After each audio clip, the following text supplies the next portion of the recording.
Welcome to the Sponsored Rider Club podcast, your guide to motorsports sponsorship. Here's your host, Josh Weesey. Hello. Welcome to episode 69 of the Sponsored Rider Club podcast. My name is Josh Weesey. I'm your host. I'm here to guide you through the complexities of motorsports sponsorship. And I have a vision, and it is that you, whether you are a racer, a rider, a snowmobiler, I don't care, whatever it is, UTV racer, that you can learn something from this show and apply it to your sponsorship program. If you are a backcountry snowmobiler, I definitely want you to pay attention to the UTV racers. And if you're a UTV racer, I want you to pay attention to the dirt track racer. And if you're a dirt track racer, so on and so forth. That's my vision. We can all learn together and make motorsports better. Now, to help me with that vision, today I have our featured guest, Kyle Pallin. He is a snowcross racer for Polaris and Team LaVallee. You might remember this if you've been listening for a while. His teammate, Zach Mason, was actually featured on episode 16 of the show. Awesome show. Both of them are Michiganders, like me. I'm glad to have them both on the show. Now, before I get into the structure, I have a few things I want to cover with you. One, I love getting feedback from you, especially when it comes through the iTunes world. And if you haven't already picked up on this, I read the ratings that are left on iTunes on this show. And this one came from Caden Danbury, a former guest.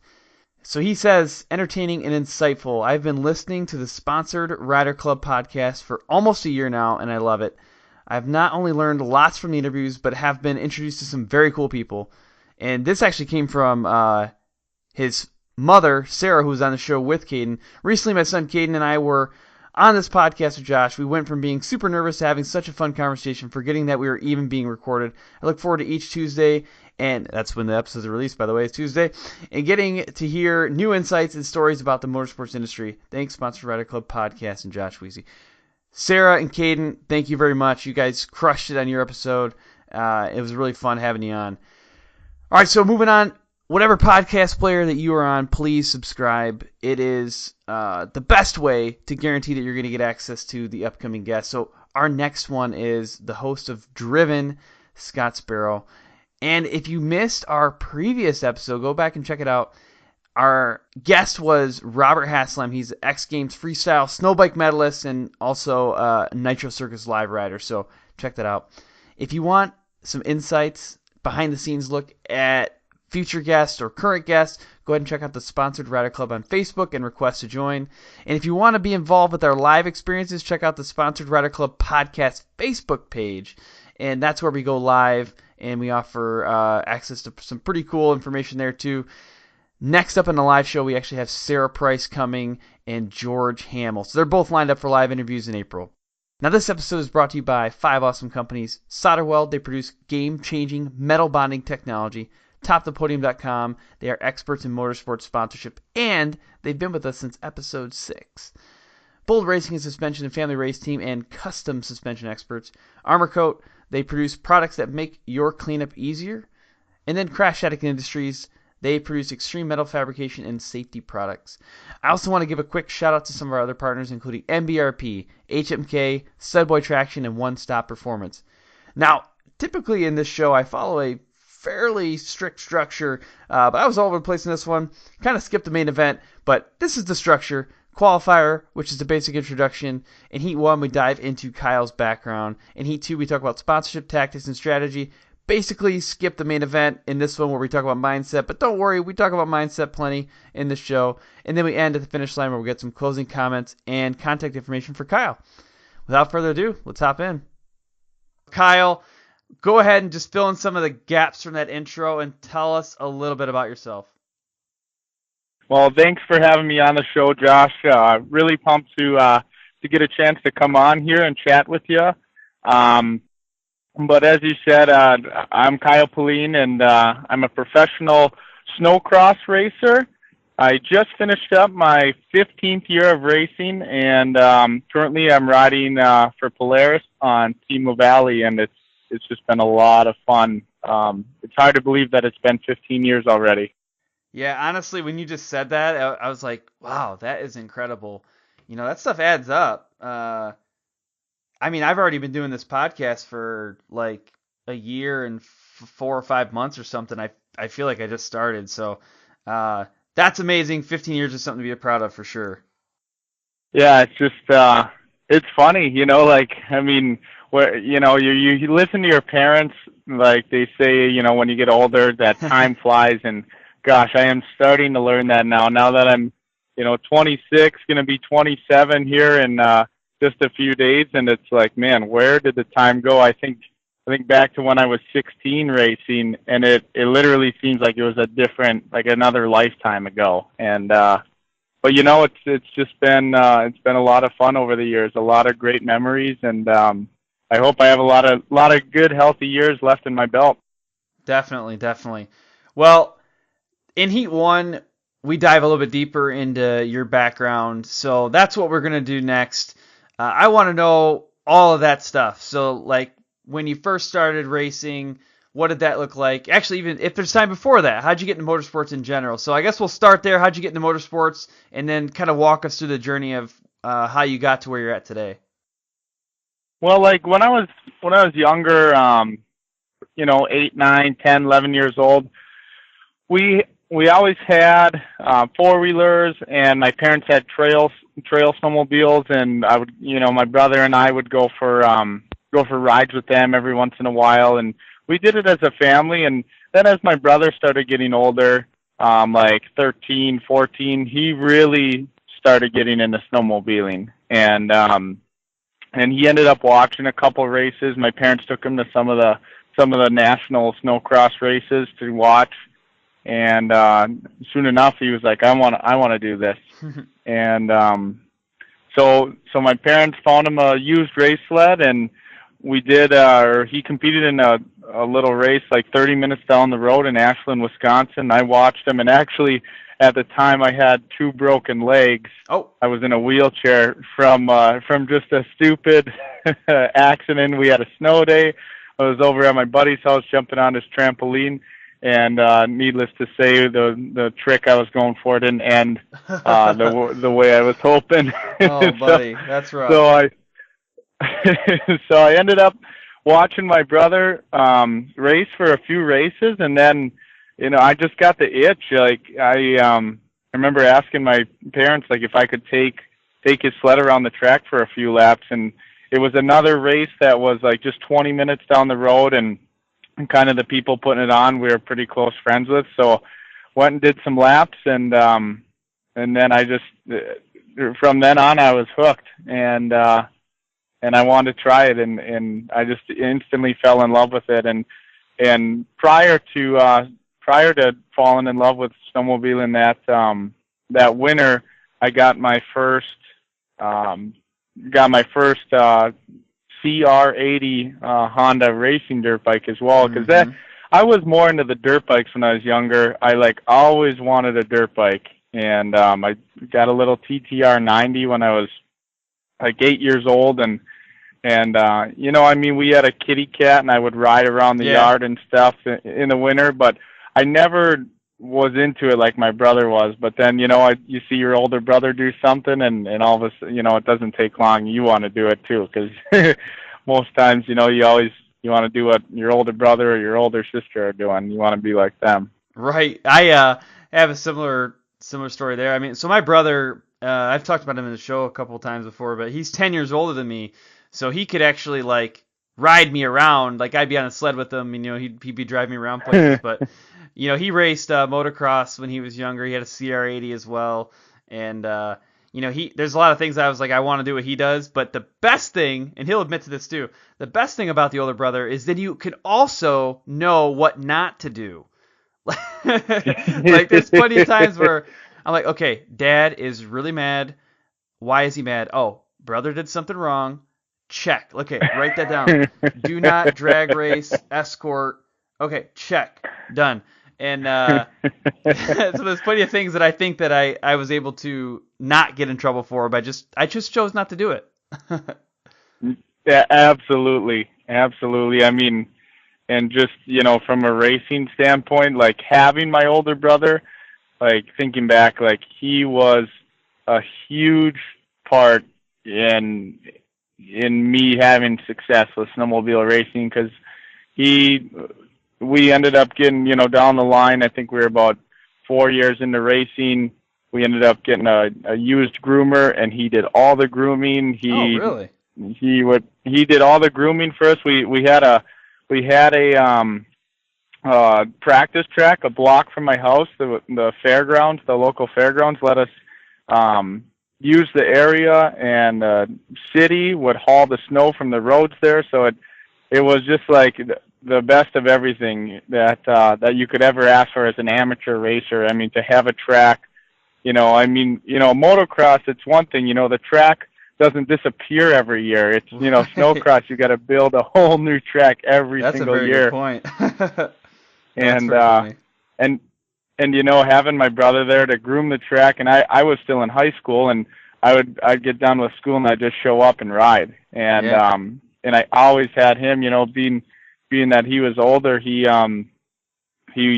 was always tended to be like a little bit faster than me. So I mean, I always had that person to chase, and just all the hours that he put in on the groomer and just always having him there to chase, I know helped me. That was a huge part of my learning and just getting better as I came up through the amateur ranks. I think that's a really important point. Always having someone that pushes you. There's a couple of cliche quotes out there, but one of them is, if you're the smartest person in the room, you're in the wrong room. And it's kind of applies to this racing thing. It applies to sponsorship too. If you're looking around, you're like, I am the only, like, there's no one here to challenge me right now. Maybe there's another room that you need to be part of, or another race series, or I don't know. There's some other way that you can push yourself. No, absolutely. I agree with you. And even at the practice track to this day, like, I really try to ride with. I try to get out there and dice with, guys that are just as good as me, and try to get out there with guys that are better than me as well. And even if I get my butt whooped, like, I know it's only a matter of time before I'm gonna figure things out, and I'll get my speed up to their speed. And so you just you got to look at it as an investment. I mean, you got to take your licks and get whooped up on a bit, but before you know it, like, it's worth it, because before you know it, you'll be the fastest dude, and then you'll be looking for the next fastest guy to. So that was a big part for me, having my brother there. Yeah, definitely. So, you going up through the ranks, amateur ranks, things like that. I mean, when did you make the transition into your series that you're in right now? I would say, like, our third year and fourth year, we really started getting into following more national races, the national series that I race now. And, we just started out the circuit that we started out our first year. It doesn't even exist anymore. It was just a really small, northern Michigan, northern Wisconsin circuit. And we just kind of started out at that grassroots level, and slowly, as we got better, started going to some bigger and bigger races. And you really find out what, you go from being the big fish in the little pond to going out there and really seeing, like, wow, there's a lot of good talent out here. I'm not the best like I thought I was. So that, just going to the bigger races was such a good experience for myself and my brother. And as we got, as we went to more and more of them, it started to get us in front of the right eyes too, as with, manufacturers, whether it was from Arctic or Polaris or Skidoo, because, they're going to be at those bigger races, obviously looking for who's the next, big up and comer.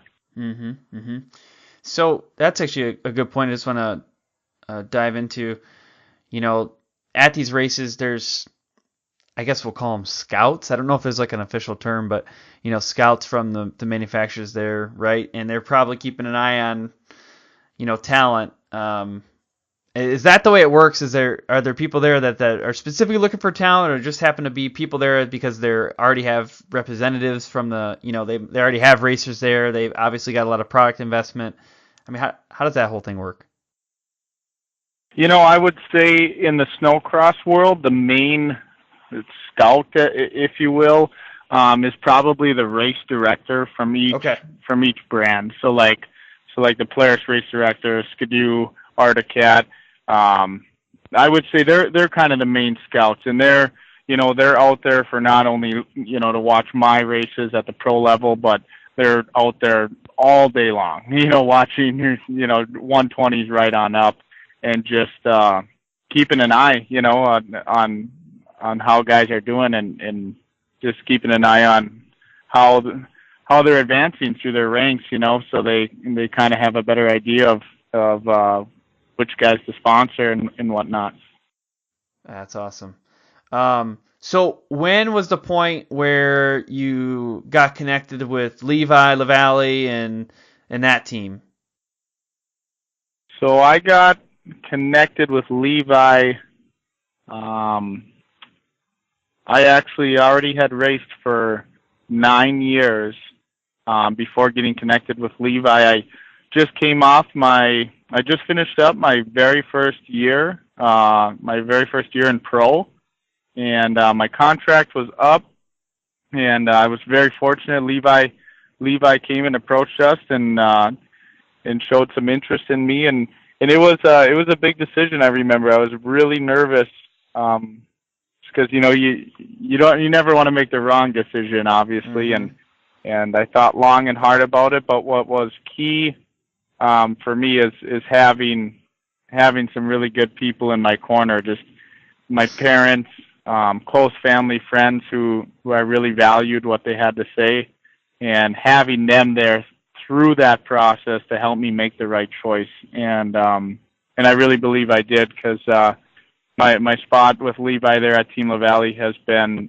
awesome. It's been a great home for me, and that's where I'm looking to stay to finish out my race career. That's what I hope all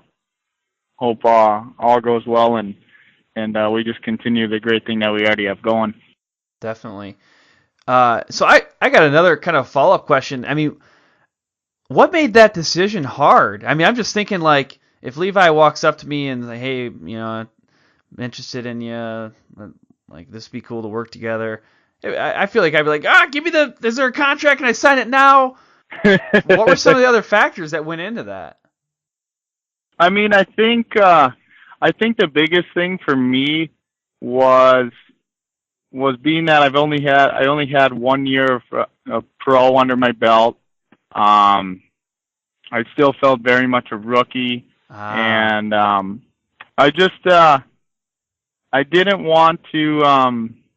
I guess change for me was scary. A new brand, a new team, and you're always, for me, I guess you're wondering, like, you're trying to play it out in your head before it happens, trying to figure out, what's my best avenue. And so for me that, it was super exciting, being approached by Levi, because I was a big fan, just, following him and what he has done, winning a snowcross championship and a double backflip and so on and so forth, all the crazy things. So, I mean, that part of it was definitely exciting. Like, don't get me wrong, like having a chance to work with Levi.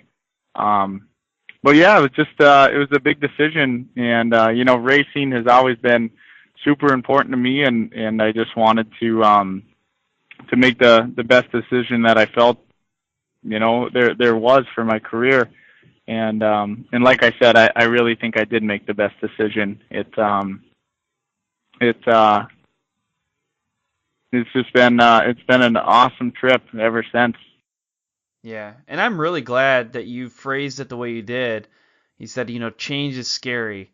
And you said for me, like, change is scary for me, but honestly, it's scary for everybody. And I do think, even if you do get that little bit of excitement, it is good to really think about your decisions and make sure that, that is the right team racing relationship or sponsorship relationship. because it could have a long-term impact. So I think I'm glad. Let's just say I'm really glad you said that and phrased it the way you did, because I think everybody has a little bit of fear, especially if it's. I mean, there's some pretty high expectations that come with racing for Team LaVallee, right? Like, if you feel like you're a rookie and you haven't quite figured things out yet, and then this very high visibility team comes up and says, "Hey, you race for me." Well, that means people are going to see every mistake that you make too, and I'm sure that plays into the fear some. Yeah, absolutely, and that's why it was key. I really think it was key for me to have my family there, and some close friends for that. Like I said, to help me through that process and help me make the right decision, just to work through that. Because sometimes those decisions, especially being I guess I know everybody grows up at different speeds and that, and for me, I think I was 21 at the time, and that was a big decision for me, and sometimes it's hard to see, the clear path, even if it's obvious, when it's your life, when it's, you're making that decision for yourself. It seems like it's always easy to give advice, when you're talking to a friend or talking to somebody, it's like, well, okay, I heard this, so it's like, okay, it's obvious, you just do this, and you can tell them that, but, for whatever reason, when it's yourself, we make it a little bit more complicated, it seems like. Mm-hmm. Oh, definitely. Yeah. That's why I do the show, right? That's why I'm the guy that's the interview guy, and I could just make recommendations and then sit back and do nothing. It's way easier than actually doing it.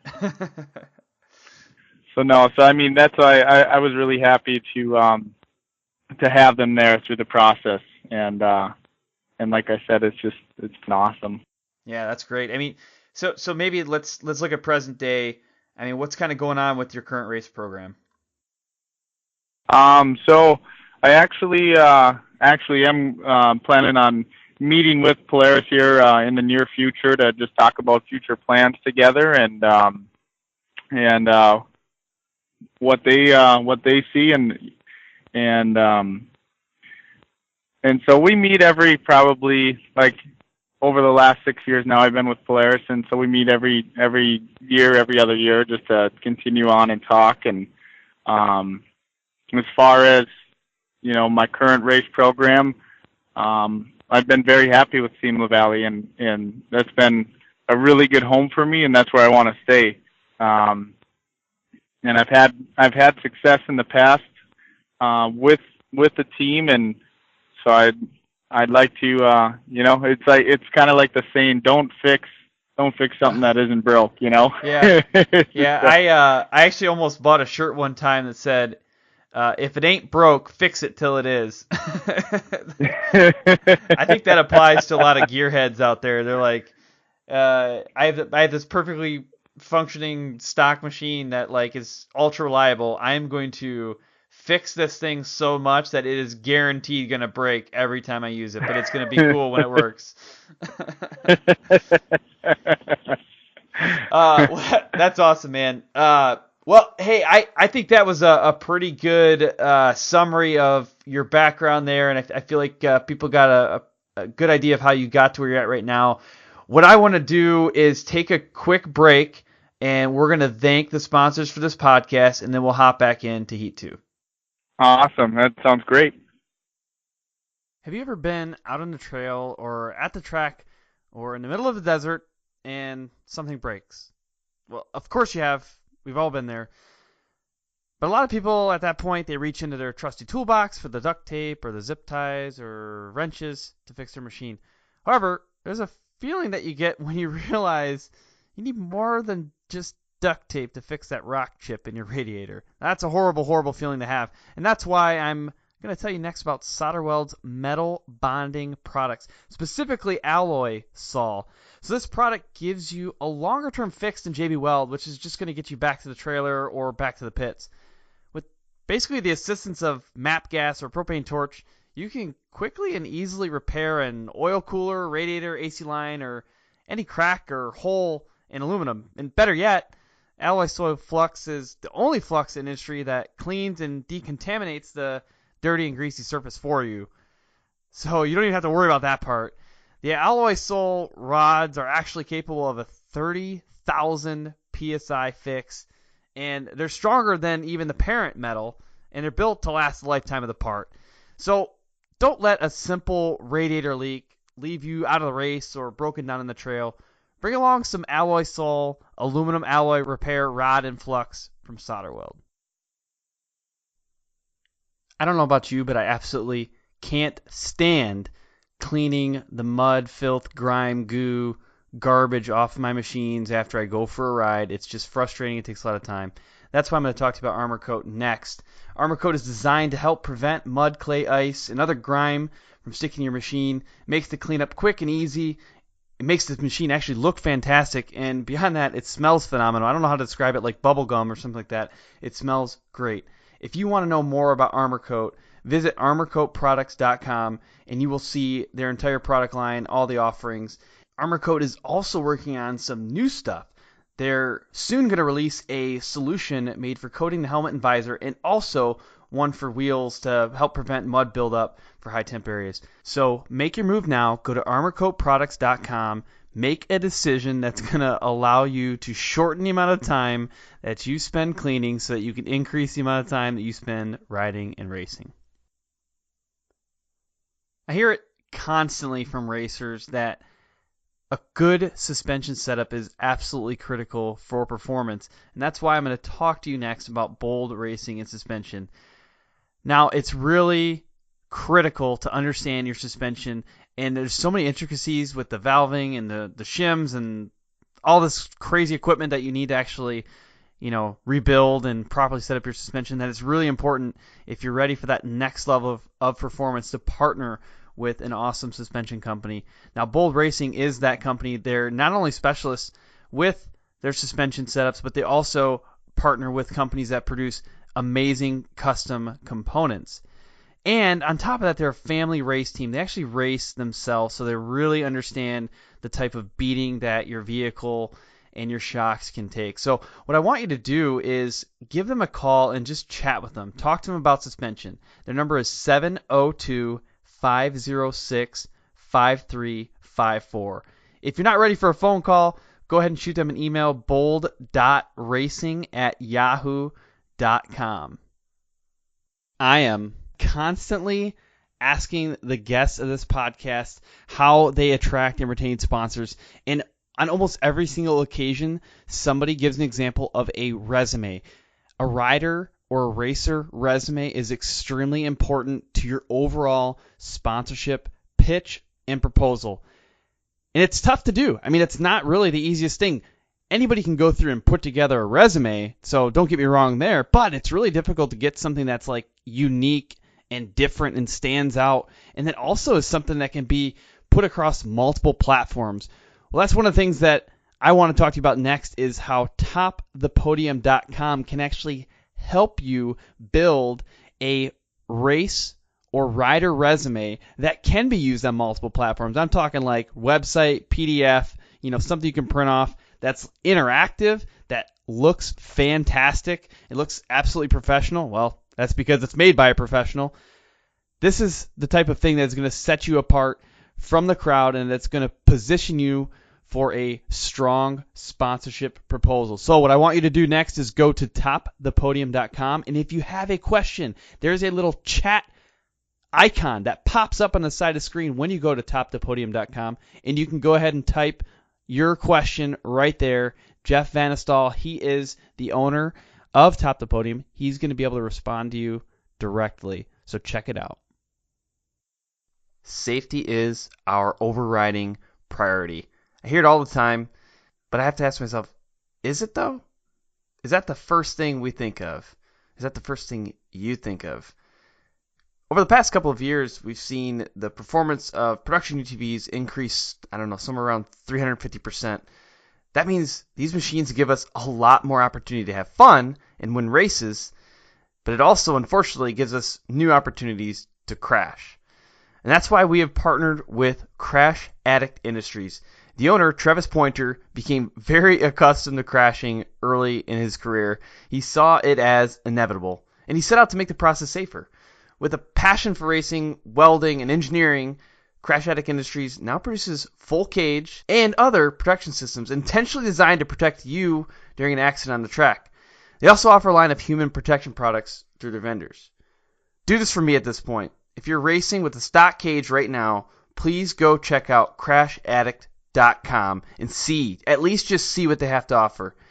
Even if you choose to go with a different company, please make safety your overriding priority.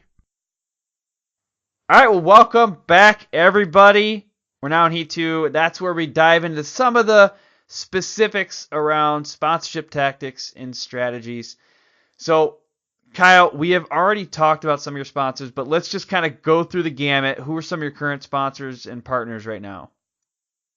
Currently, right now, I'm racing for Team LaVallee, and we ride Polaris. And some of our awesome sponsors are Red Bull, Walker Evans Shocks, FXR Racing, Woody's Traction, and it's pretty awesome to get to work with so many amazing companies. And snowcross racing, granted, it's just yourself out there on the track, but there is so much that goes into leading up to that moment, when the green flag flies. So many companies, so many people that go into making the success happen. So it's very far from an individual sport, is my belief. Mm-hmm. I'm glad you said that too. I always watch these races and, you see somebody where they crash or something breaks and you're just like, oh, I feel so much dread for them because you know how much work went into prepping for that 5-minute or 20-minute, whatever the race is, and you just feel so horrible. I even think probably the hardest one for me is like the NHRA racers. They've got all this time and money, and they're going to run down the track for like a second. if they're lucky, that nothing breaks, and then they got to rebuild the whole machine again before they do the next pass. And that's just wild to me. And if you mess up something when you're rebuilding it in a 20-minute time frame, then your next run is shot, and you just lost 20K or whatever it is to rebuild the motor. So it's just, I don't know. That's tough, but it does speak to all of the people that have to make that happen. Absolutely. I mean, that's the thing. There's no guarantees. I mean, I think that goes for motorsports of any kind. Stuff can break, or you never know. I mean, an injury can happen. There's so much that's out of your control. But, I think that's why it's important to, yes, the result is super important, and, we all want to go out there and win. But I think it's also important to, enjoy the other things that go into racing as well. That process leading up to it, and the interaction with the fans and getting to go all these different places. There's a lot more, there's a lot more to be enjoyed, than just the result. I really try not to let only the result determine whether that day was good or bad. I try not to look at it like that, because, man, it can make for a roller coaster of a career. It can make for a roller coaster of a year, and man, that just that can wear on a person when it's high and low and high and low, and just finding those different things to enjoy has been key for me to having a long career, I think. Yeah, that's general life advice, I think. I'm full of cliche quotes today, but one of them is life is about the journey, not the destination. And if you keep saying to yourself, I will be happy when I win this race, or I will be happy when I have the fastest time, or I will be happy when I get the biggest sponsor. You might never actually be happy, because that's once you hit that destination, you reset a new destination in your head. You get the biggest sponsor, like, oh wow, when will I retain the sponsor for 5 years, or when will the deal get bigger? Then I'll be happy. But really, it should be, well, like, what am I doing right now, and how does that bring happiness to me? Exactly. Yeah, because if you get too hung up in that destination piece, I don't know. It's a long roller coaster. You put that very well. No, I'm there with you. And that's just one of the things that I've had to learn, over the years of racing. It's one of those things that has just come through lesson after lesson, and some of them not that fun, and still to this day, you're always learning, and but that's just part of it, and that's part of the enjoyment too, is because you never know what you're going to learn, and it might be that next big thing that helps you break through to have your best year yet in the motorsports industry, or just help you break through and transform into a whole new person. Well, one of the things that we talk about a lot in the show is making contact with a sponsor. So, throughout the past 15 years or so, I'm sure you've done this a lot, and I know there's some advantages as being part of a team like Team LaVallee, where you can leverage sponsors across the platform. But what I want to do next is have you maybe walk through a couple of examples of how you've made contact with the sponsor. How did you actually get that connection and that initial relationship built?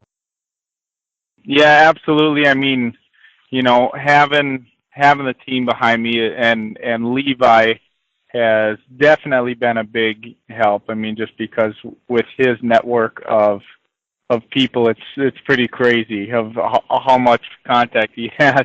But I mean, I think like the key things for me, because there is, I've heard that saying before, like, oh, it's all who you know, and definitely, like, it does help if you can talk to the right people who have that network, like Levi. But for people who don't have that option, I know it's going to sound like it's nothing new, but some of the best advice I was ever told was, if you don't ask, the answer will always be no. And any question unasked will always be no.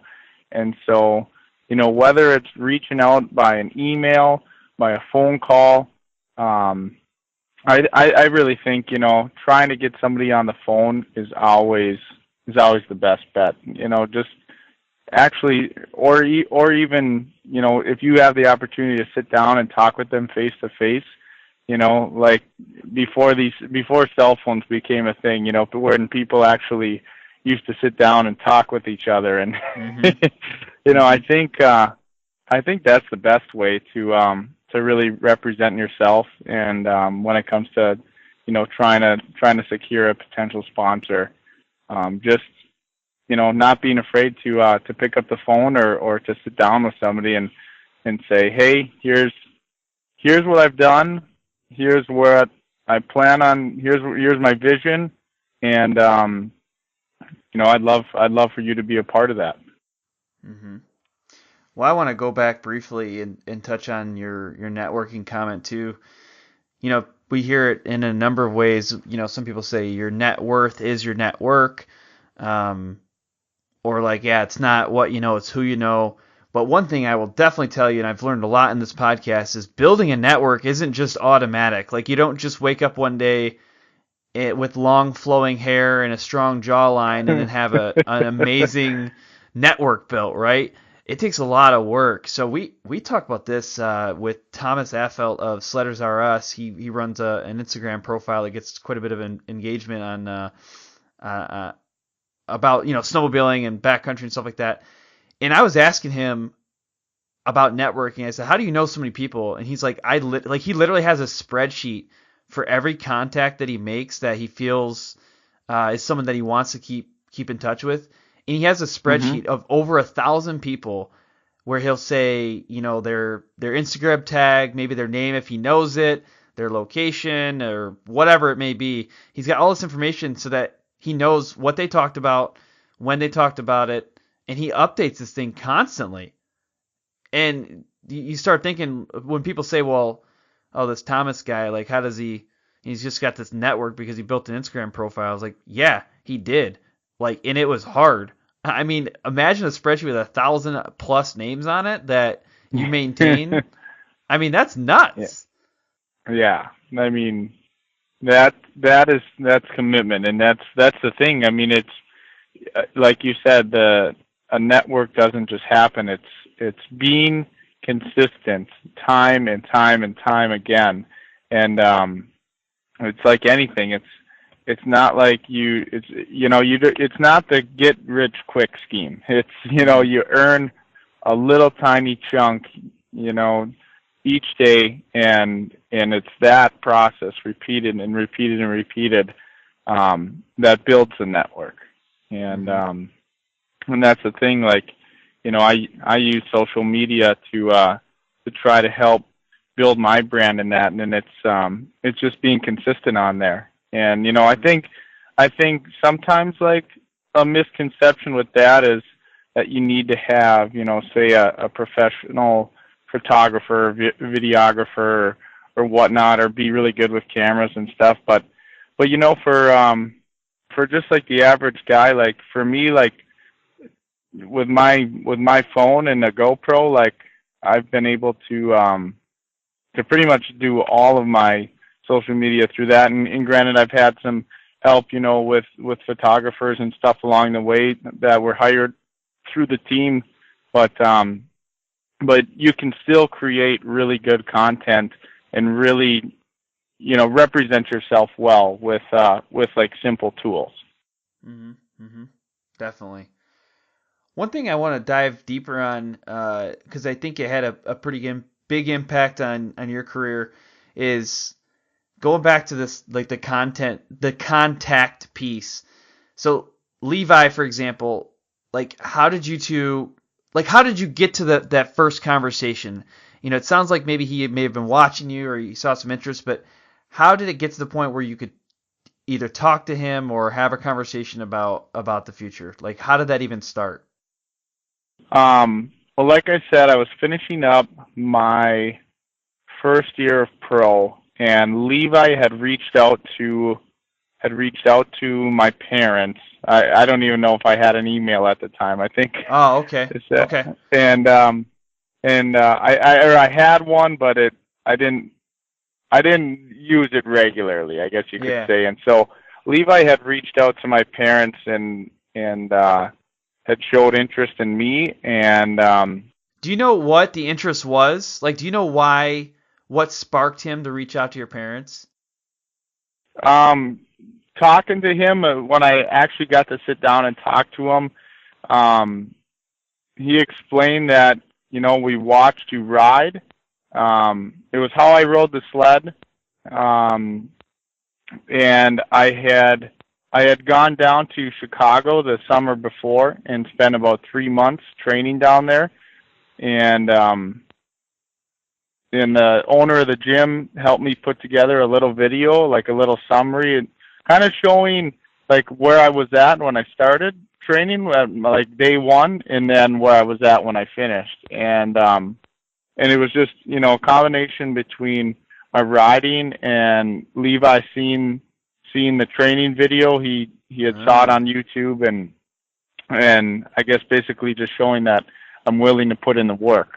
And was that training video like you on a track and then you in a weight room or something? Is that kind of what it looked like? It was at that time, it was just all stuff inside the gym. It was weights, it was stuff on treadmills, it was medicine balls, jumping on boxes, all kinds of different stuff. And it was pretty cool though, like having the footage like from before and then having the footage after, because you could visibly see you could really see the difference, from day one to whatever, day 90. And And so that was cool, and I think that helped strengthen the message, saying that, okay, yeah, he's not screwing around, he's taking it serious. That is such a cool story, honestly. And that's why I like to dig a little bit to see how these things happen, because there's usually a chain reaction of events that you never would have predicted. Like, when you made that video, or even before that, when you decided to go here and train, you probably never thought that a year later something about that video would trigger, Levi LaVallee to look at that and say, maybe I should actually start paying attention to this person on the track. And then eventually they're like, maybe I'm going to contact this person's parents and talk to them about, being a part of the team. I think that stuff is always pretty incredible to kind of dive into and see, because people right now could look at that and say, what is something what's my training video? I mean, it's obviously not going to be a training video, but what's the thing that I'm going to do now that is going to catch somebody's attention a year from now or 6 months from now? No, exactly. And you're right. Like, at the time, when I went down there to train, all I had on my mind was, like, I'm going to go down here to train so I'm in better shape for this race season. And, like, the vision wasn't anything past that. Like, I didn't think that myself training was going to be connected to anything beyond, just trying to increase my performance on the sled for that race season. I wasn't really thinking about what it could potentially bring, and that was a factor. And with Levi noticing myself, so I mean, that was huge. And I think, we can't predict the future, and that's why I just think it's important to, with what you have, whether you're amateur, professional, whatever it is, the resources that you have, I think it's just important to utilize them, because you don't know what it's going to lead to. Yeah, definitely. I have another kind of strange example that it's just happened over the past couple of days here for me. I had Pleasant Cook on this show. I can't remember the exact number. It was so recent. I probably should just know this off the top of my head, but it was like episode 65 or something like that. And Pleasant Cook is also known as 4x4 Barbie, and she's pretty popular on the gram. I'm checking it out. 65. Hey, I was right. Episode 65. And so I found out about her through one of my buddies, Greg Thomas. He does the Muddy Microphone podcast. He interviewed Redneck Hubert from Nitro Circus. And he was doing this let's see, what's it called? Trail ride, like, across the United States. It's like a 5,000-mile trail ride in razors across the U.S. And he had Pleasant Cook, 4x4 Barbie, with him. So I was like, oh, she sounds pretty awesome. Maybe I should start paying attention to her on social media. And then for, I don't know how long, 8 months, I was following her and commenting and whatever, trying to get some, I tried to get her attention so I can get her on the podcast. And eventually she came on the show. The show did well. And then after that, actually during the show, she said, oh, I would love to get into desert UTV racing. And I was like, oh, well, that's easy. And she's like, what do you mean that's easy? I was like, well, I'll call up my sponsor right now, Jimmy Moore from Bold Racing. He's always looking for, like, cool people to work with. I was like, let me see if I can get you in this car. And it was literally that same night they got on the phone together, and now she's racing with him in Vegas to Reno race this year in 2018. She's going to be his co-pilot. So wow. I'm trying to trace back the steps. Like, she at one point decided, I'm going to ride with Redneck Hubert on this trip, and through this weird series of connections that don't make any sense, that you could never predict, now she's going to be checking off one of her life goals by doing a desert UTV race. And it's like, how does this stuff happen? But that's how it works. Like, that's how it works. Yeah, I mean, you're exactly right. That's pretty wild. I mean, it's just, you don't know how it's going to be connected. Right. That is really cool. Let's dive deeper to yours here. So how did you know to go to this specific training place? Because that video did something like that. That was a part of the change reaction. What made you want to go to this specific place? You know, it's funny. It's one of my dad's friends that he has coffee with just about every morning. He ran into this gentleman in the coffee shop in Hurley, Wisconsin, so right next door to Ironwood. And he was talking to this gentleman, the owner of the gym, about, you know, what he does, and he was explaining he has this gym down in Chicago, and so my dad's buddy called him up and said, "Hey, you should come down here and meet this guy. I think you'd be interested to hear what he has to say." So my dad went down. They got to talking, and my dad knew that. And I spoke with my dad. This was springtime after my last year of semi-pro racing, and we both kind of said, like, you know, you're going to have to step it up, you know, for pro class. And so my dad had chatted with this gentleman, and then I had gotten a chat with him, and the guy, he basically said, yeah, like, come on down for a week. You can train at the gym. You can stay at my house, try it out, see what you think, and, you know, if you don't like it, then, you know, you don't have to train here, you know. So he was really cool about it, just extending an invite to let me come down there and stay at his house and give it a shot. And I remember I went down there. I don't remember if it was June or July. It was sometime like in the summer, and I went down there for a week, just like he said, and I stayed at his house, and we worked out twice a day, every morning, every night. And I remember thinking, like, I remember I called my buddy on the phone during the week, and I said, I'm either going to be the toughest guy out on the track, or I'm going to die trying to complete this training. Because like it was so gnarly, and it was so much harder than I had ever worked before, as far as like training wise goes.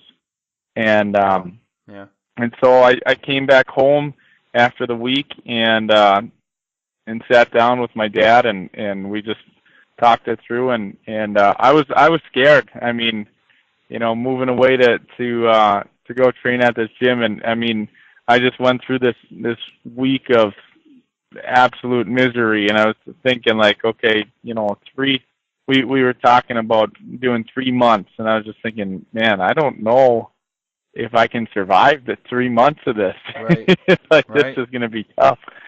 And but I decided to give it a shot, and it was huge for me. It just my whole strength and conditioning completely rose to another level, and what it did for me, like, was not only like the physical benefits, but I remember thinking during my first year of pro, once I started getting things clicking and started making some of the finals and that, and I remembered I had a race where I came up from behind, and I came up and passed some guys and moved up through the pack, and I remember thinking, like, I'm in really good shape. I trained so hard this past summer, you know, for this right here, and then that just gave me that extra confidence boost. And I remember thinking, like, if I get to the final, like, it doesn't matter if I start in a good spot or a bad spot. I'm in good shape, and I know I'm going to be able to ride harder at the end of the race than the other competitors. And I remember just using that as a confidence booster, and it really helped me throughout the rest of that year. Yeah, that's awesome. I think it's cool. It's an interesting chain reaction, and I think it's important for people to hear that, because the decisions that they make, the small decisions that they make, can lead to bigger decisions, which lead to bigger decisions, and you don't even know what's happening at the time. So that coffee shop conversation at the time your dad was having, like, he didn't know that was going to ultimately lead to you being a part of Team LaVallee 5 years later, or whatever the time is now. So that's cool stuff. One thing that I want to talk about too is a time when things maybe didn't go so well, because I feel like from the outside in, sometimes, especially with social media, look at social media, that's the highlight reel. But what we don't always get to see, we don't always see the bad part. Like, people don't see on my social media, on the second episode I was recording of this show with Jeff Vanisall atop the podium, where my software, I had a setting wrong and it crashed. I lost the entire interview at the end. Completely gone. People don't see that. Like, the second interview, I'm like, I'm done podcasting. I wasn't built for this. So what about for you? I mean, was there a time where things just didn't go well? You were in a bad spot, whether it's with the sponsorship relationship or something else, where you had to kind of pull through? I guess just thinking back to that time when it was my first year of professional racing, it was a really challenging year for myself. I remember we were at the second race, and I ended up getting together with a couple of my teammates out on the track, and I don't want to use names or anything, and I don't want to throw anybody under the bus. I mean, that's not my style.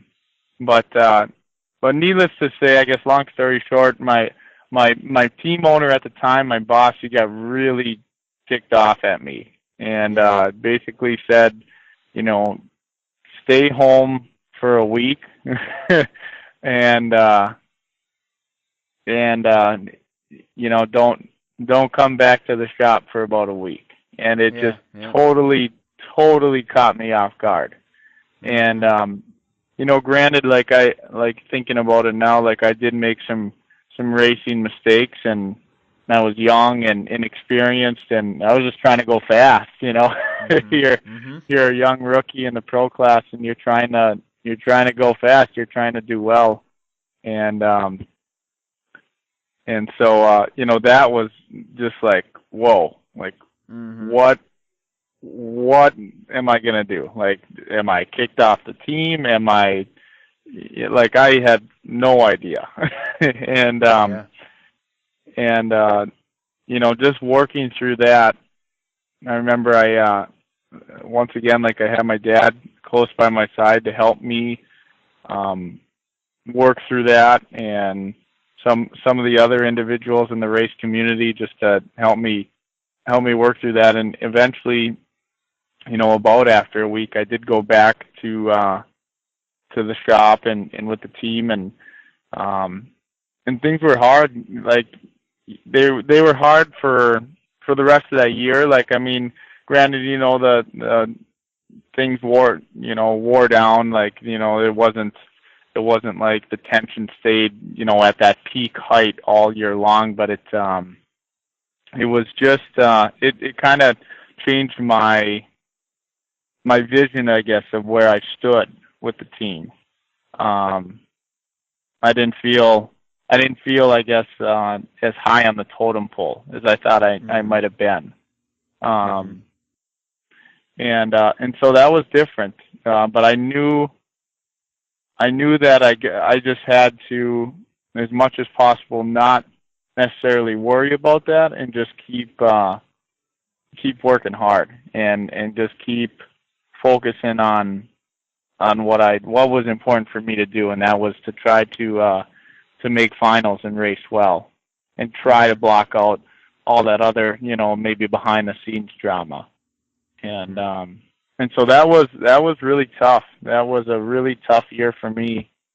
And that's something that I've learned over my career is having the right atmosphere. I mean, like, you can have the best equipment and all the skills in the world, but if you're not in the right atmosphere, whether that's with your personal life or just your, with the team off the track, I really believe that affects your racing too. And so it is a puzzle, and you got to have all the pieces, really dialed in to get the result that you want out on the track. So that was a big lesson for me. And now I just, since then I really try, like you said, like I really try to surround myself with good people and people that I feel are going to help me excel in the things that I want to, go out and achieve. Mm-hmm. Oh, that's awesome. And honestly, to this point, I mean, this has been a really good combination throughout this podcast already of mindset and tips and strategies and things like that. So I normally go into like a full main event, but honestly, a lot of things that I would have already asked, I think we kind of covered. There's maybe one or two things I want to key on quickly in Heat 2, which is just around sponsorship tactics and strategies.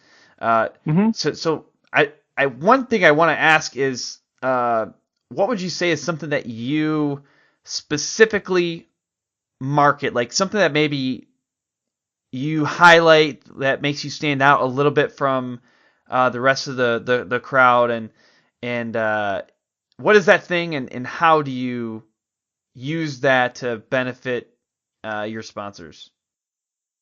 Well, like I know it might sound kind of corny or generic, but honestly, I just try to market having fun. Like, yeah, I say, we aren't guaranteed tomorrow, and I hope that I'm racing for many more years, but tomorrow isn't a guarantee, and we don't know, what the future holds. And at the end of the day, I try to tell myself, like, hey, like, your job is to race a snowmobile. Like, that's pretty dang awesome. And yeah, right. So I'm like, so I'm telling myself, like, that's got to be fun. Like, that really should be fun. If that's not fun, you're doing something wrong. Right. Right. Exactly. So I mean, and I think I do represent it well. Whether it was a coincidence or what, a couple of years back, one of the announcers on the circuit gave me the nickname Senior Smiley. And so I just try to, I try to just send the message that, hey, like, this is an awesome thing that we get to do. And whether you're amateur or professional, like, you're getting a snowmobile race and you should have fun with it. Because I think that's why we do it at the end of the day, is because it is a lot of fun. Right. I like that. If I look at another a racer, or not a racer, sorry. If I look at another athlete out there that I can kind of put a specific trait that they market. I'm thinking of Tom Brady. I lose half my audience, I think, every time I bring up Tom Brady, because I think half the world hates him. But Tom Brady is all about, like, intense competition and determination. I mean, when you see him out on the field, he doesn't look like he's having fun. He could be up by 100 points, and he looks like the world is literally ending and it's on fire, and he's the only one with, the water hose to put out the fire. And like, that's his thing. So you don't see him chuckling and laughing out there. But that's something that's his thing. And I think that he does a pretty good job of marketing that. Just like for you, if someone's calling you Senior Smiley, like, you're probably doing a pretty good job at marketing, the having fun gig. And yeah, I mean, that's, like you said, that's his thing. And I think it's important just to honor what works best for you. I mean, that's one thing that I've learned is I don't think there's one cookie cutter strategy that it leads to success. I think it's learning about yourself, being honest with yourself, and believing that your process can and will work for you. I've tried doing it the other way. I've tried, say, copying exactly what somebody else does, thinking like, oh, they're having success, so, like, I need to do exactly what they do. And that, it does work to a certain extent, like I'm not saying that everything that person's doing is crap or anything like that. Like, I think it's important to take bits and pieces of that, but I think you have to be yourself. I think is what I guess I'm trying to say.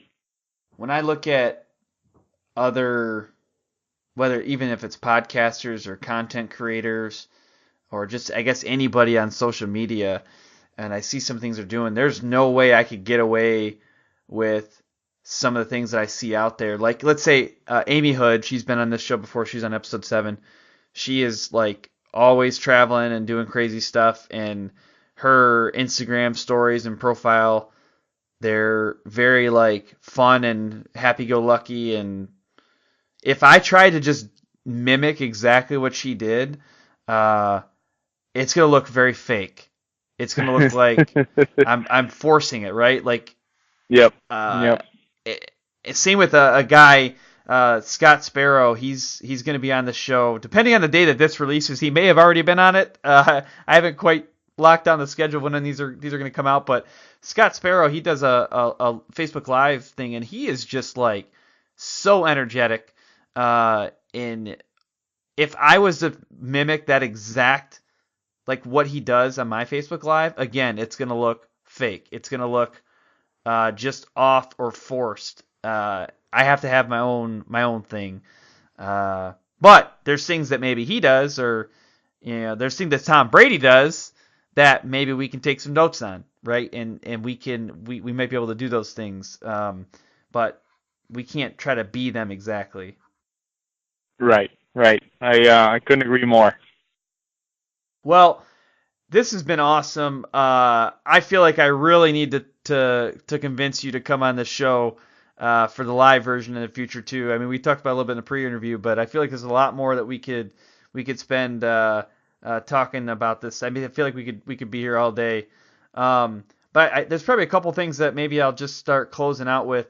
So I guess probably first off, at the finish line, I like to kind of get one piece of advice that I want people to take away from the conversation. So what would that be? What's that little tidbit? I guess a couple of the common things that I said, throughout our conversation here is it really is important to surround yourself with good people, people that are knowledgeable, and it's okay for them to be, in fact, I think it's better. You might feel a little bit inferior at first if they're, smarter or wiser or better than you in some ways, but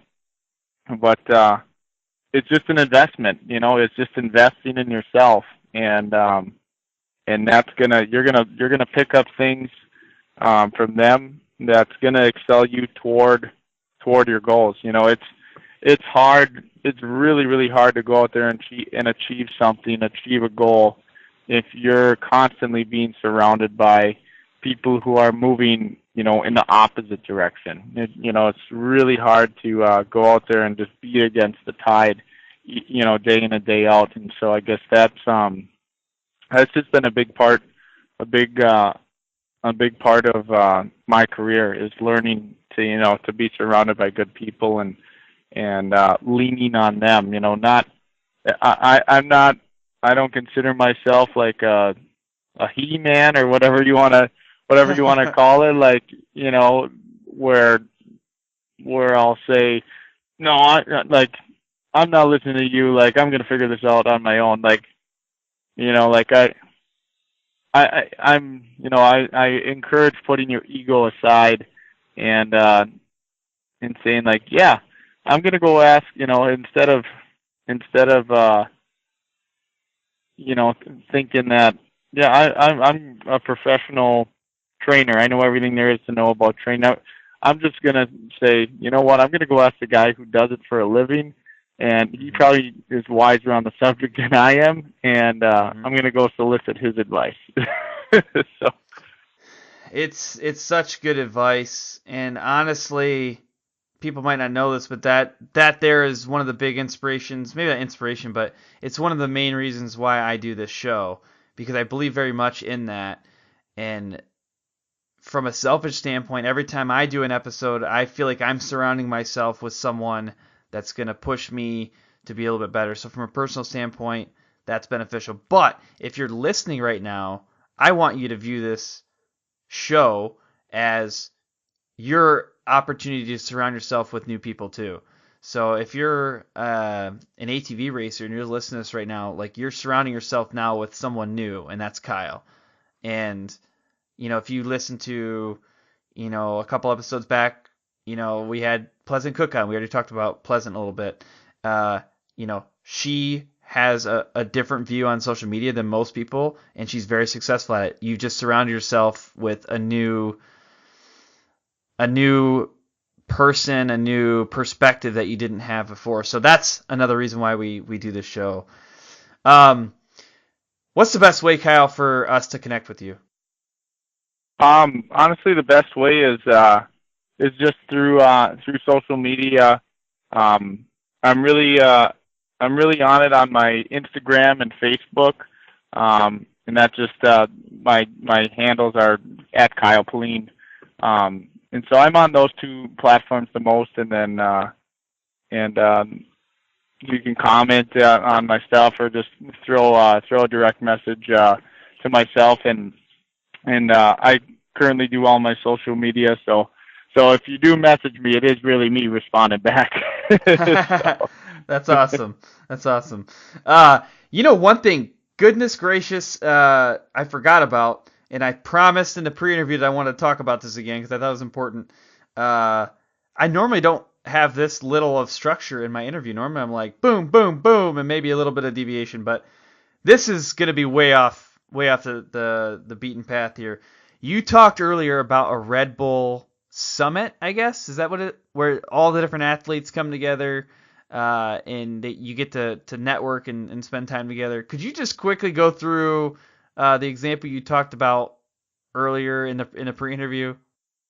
Yeah, absolutely. So this last fall here, myself, Levi, and my other teammate Zach Mason, we all took a trip down to Austin, Texas, for a Red Bull Athlete Summit, and there was about 85 to 90 Red Bull athletes from different sports disciplines. There was chess, there was surfing, snowboarding, skateboarding, BMX, snowmobiles, dirt bikes. There were so many different, there mountain bikes, rock climbing, so many different things.